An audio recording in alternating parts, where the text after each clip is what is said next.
الحمد لله وكفى وسلام على عباده الذين اصطفى. أما بعد فأعوذ بالله من الشيطان الرجيم. بسم الله الرحمن الرحيم. قل لئن اجتمعت الإنس والجن على أن يأتوا بمثل هذا القرآن لا يأتون بمثله ولو كان بعضهم لبعض ظهيرا. صدق اللہ العظیم. بزرگان محترم اور معزز سامعین کرام، جناب محمد رسول اللہ صلی اللہ علیہ وسلم کی سیرت طیبہ کا ایک اہم پہلو آپ کو عطا کردہ معجزات ہے.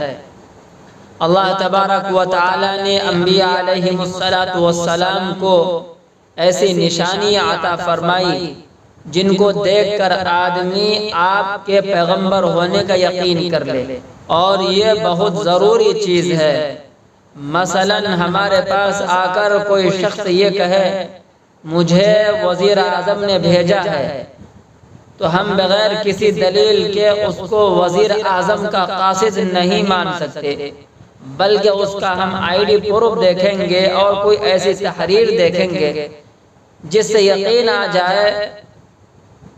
اس کے بغیر یقین کرنا بڑا مشکل ہے. عرب کے اندر یہ دستور تھا، اگر لوگ کسی کو کوئی پیغام دے کر بھیجتے، کوئی نشانی دیتے تاکہ لوگ مان لے کہ یہ بات سچ کہہ رہا ہے.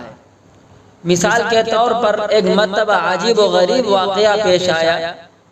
جناب محمد رسول اللہ صلی اللہ علیہ وسلم مدینہ منورہ میں صحابہ کرام کے درمیان تشریف فرما تھے، تو اچانک آپ مجلس سے اٹھ کر تشریف لے گئے اور کافی دیر ہو گئی واپس نہیں آئے.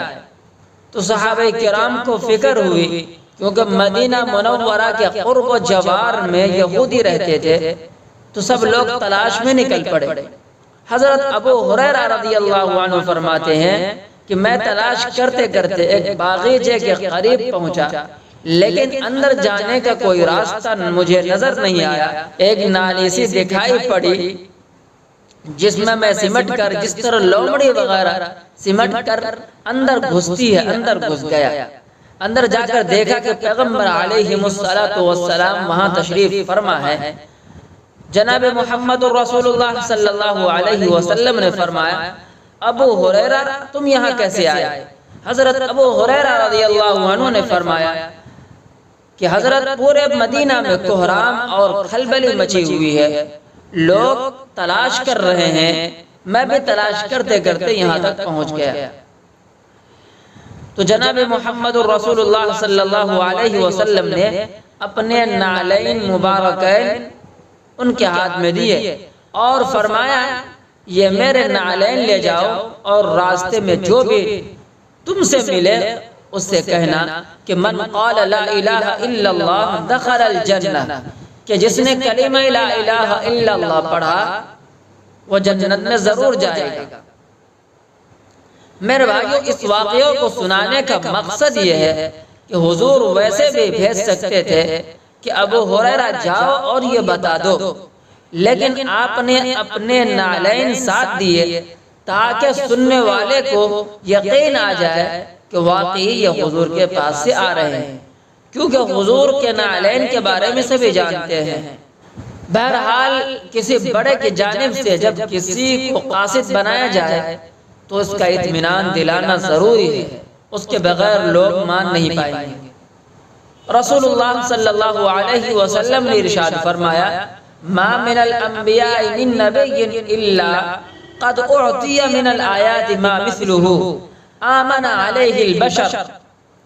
دنیا میں کوئی بھی نبی ایسے تشریف نہیں لائے جن کو اللہ تعالیٰ نے کوئی نہ کوئی ایسی نشانی نہ دی ہو جسے دیکھ کر لوگ ایمان لائے.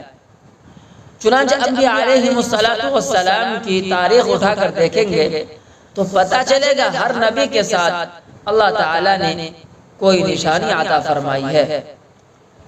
مثال کے طور پر حضرت ابراہیم علیہ السلام ہیں، کتنے دنوں تک ان کو جلانے کے لیے آگ دہکائی گئی اور سب نے مل کر ان کو آگ میں ڈال دیا، مگر اللہ تعالیٰ نے حکم فرما دیا قُلْنَا يَا نَارُ كُونِي بَرْدًا وَسَلَامًا عَلَىٰ إِبْرَاهِيمَ، ہم نے آگ سے کہہ دیا کہ اے آگ تم میرے پیارے ابراہیم علیہ السلام کے لیے سلامتی اور ٹھنڈک کا سبب بن جاؤ۔ جو آگ جلانے والی ہے اسی آگ کو اللہ تعالیٰ نے سلامتی کی چیز بنا دی۔ وہ آگ جس کی تاثیر کیا ہے؟ جلانے کی ہے۔ جو بھی آگ میں داخل ہوگا وہ جل جائے گا، آگ جلا دے گی، مگر اللہ تبارک و تعالیٰ نے حضرت ابراہیم علیہ السلام کے لیے اس آگ کو سلامتی کا ذریعہ بنا دیا۔ یہ ایک معجزہ صادر ہوا۔ معجزہ عربی زبان کا لفظ ہے جس کا مطلب ہے جس کی مثال پیش کرنے سے دنیا عاجز ہو۔ اسی طرح سیدنا حضرت موسیٰ علیہ السلام کو اللہ تعالیٰ نے جب نبوت عطا فرمائی تو معلوم کیا وَمَا تِلْكَ بِيَمِينِكَ يَا مُوسَىٰ، کہ اے موسیٰ آپ کے ہاتھ میں یہ کیا ہے؟ تو موسیٰ علیہ السلام نے فرمایا قَالَ هِيَ عَصَايَ، فرمایا یہ میری لاٹھی ہے، أَتَوَكَّأُ عَلَيْهَا وَأَهُشُّ بِهَا عَلَىٰ غَنَمِي وَلِيَ فِيهَا مَآرِبُ أُخْرَىٰ، میں اس لاٹھی پر ٹیک لگاتا ہوں اور اپنی بکریوں کے لیے اور بہت سے دوسرے کام اس سے کر لیتا ہوں۔ اللہ تعالیٰ نے فرمایا قَالَ أَلْقِهَا يَا مُوسَىٰ فَأَلْقَاهَا فَإِذَا هِيَ حَيَّةٌ تَسْعَىٰ، اللہ تعالیٰ نے فرمایا اس کو زمین پر ڈالو، پس وہ ڈالتے ہی پھنپھناتے ہوئے سانپ میں تبدیل ہو گئی۔ قَالَ خُذْهَا وَلَا تَخَفْ سَنُعِيدُهَا سِيرَتَهَا الْأُولَىٰ، پھر اللہ تعالیٰ کی طرف سے حکم ہوا آپ اسے پکڑ لیجئے اور مت ڈریے، ہم اس کو پہلے کی طرح تبدیل کر دیں گے۔ تو اللہ تعالیٰ نے فرمایا اپنا ہاتھ گرہبان میں ڈال کر نکالیے تو یہ چمکتا ہوا نکلے گا۔ تو اللہ تعالیٰ نے دو نشانیاں عطا فرمائی اور ان نشانیوں نے اتنا کام کیا، جب جادوگروں سے مقابلہ ہوا تو اس عصا نے جادوگروں کے تمام ڈنڈے اور رسیوں کو کھا کر ختم کر دیا، اور سب جادوگر ایمان میں داخل ہو گئے اور سجدہ میں گر پڑے، اور ان کو اندازہ ہو گیا کہ ان موسیٰ علیہ السلام کے پاس جو طاقت ہے وہ خدائی طاقت ہے، تمام دنیا بھی مل کر اس کا مقابلہ نہیں کر سکتی۔ اسی طرح سیدنا حضرت داؤد علیہ السلام کو اللہ تعالیٰ نے یہ معجزہ عطا فرمایا تھا کہ ان کے ہاتھ میں لوہا موم بن جاتا تھا، ان کو گرم کرنے کی ضرورت نہیں تھی۔ سیدنا حضرت سلیمان علیہ السلام کو اللہ تعالیٰ نے ایسی حکومت عطا فرمائی تھی نہ ان سے پہلے کسی کو ملی اور نہ ان کے بعد کسی کو ملی۔ انسان، حیوان، جنات، چرند، پرند اور ہوا، تمام چیزوں پر ان کی حکومت چلتی تھی۔ ایسی عجیب و غریب حکومت جس کا انسان تصور نہیں کر سکتا۔ اسی طرح سیدنا حضرت عیسیٰ علی نبینا علیہ السلام کو ایک تو بغیر باپ کے پیدا کیا جو بجائے خود ایک معجزہ ہے، پھر آپ نے بچپن میں عقل مندوں والی اتنی اچھی گفتگو فرمائی، یہ بھی ایک نشانی ہے۔ جب بڑے ہوئے تو کسی مادرزاد اندھے پر ہاتھ پھیر دیا تو وہ دیکھنے والا بن گیا، برس کے مریض پر ہاتھ پھیر دیا تو ٹھیک ہو گیا، کسی مردے سے کہہ دیا قم بإذن اللہ، وہ مردہ کھڑا ہو گیا، مٹی کا پرندہ بنا کر پھونک دیا تو اڑتا ہوا چلا گیا۔ تمام دنیا اس کی مثال پیش کرنے سے عاجز ہے۔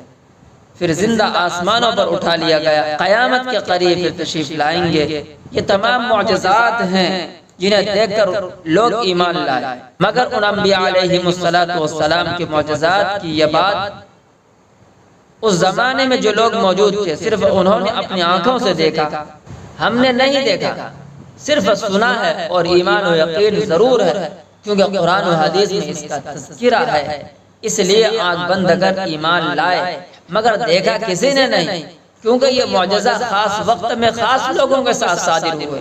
یہ انبیاء علیہ السلام کی زندگی تک محدود رہے، اور جب وہ پردہ فرما گئے تو معجزے بھی نظروں سے اوجھل ہو گئے۔ لیکن ہمارے آقا و مولا جناب محمد رسول اللہ صلی اللہ علیہ وسلم فرماتے ہیں وَإِنَّمَا كَانَ الَّذِي أُوتِيتُ وَحْيًا أَوْحَى اللَّهُ تَعَالَى إِلَيَّ، مجھے اللہ تعالیٰ نے جو سب سے بڑا معجزہ عطا فرمایا وہ اپنی وحی ہے جو اللہ تعالیٰ نے میری جانب بھیجی ہے، یعنی قرآن مقدس۔ قرآن مقدس یہ وحی جو اللہ تعالیٰ نے بھیجی ہے تا قیامت باقی رہنے والی ہے، اور پیغمبر علیہ السلام اگرچہ پردہ فرما چکے ہیں لیکن آپ کی نبوت کا سب سے بڑا معجزہ اور سب سے بڑی نشانی اور سب سے بڑی علامت آپ کی زندگی میں بھی موجود تھی اور آپ کے پردہ فرمانے کے بعد بھی موجود ہے اور تا قیامت باقی رہے گی، جسے دیکھ کر لوگ ایمان لاتے رہیں گے اور امت کی تعداد میں اضافہ ہوتا رہے گا۔ اس لیے رسول اللہ صلی اللہ علیہ وسلم نے فرمایا فَرْجُوا أَنْ أَكُونَ أَكْثَرُهُمْ تَابِعًا يَوْمَ الْقِيَامَةِ، مجھے امید ہے کہ قیامت کے دن سب سے زیادہ امتیوں کی تعداد میری امت کی ہوگی۔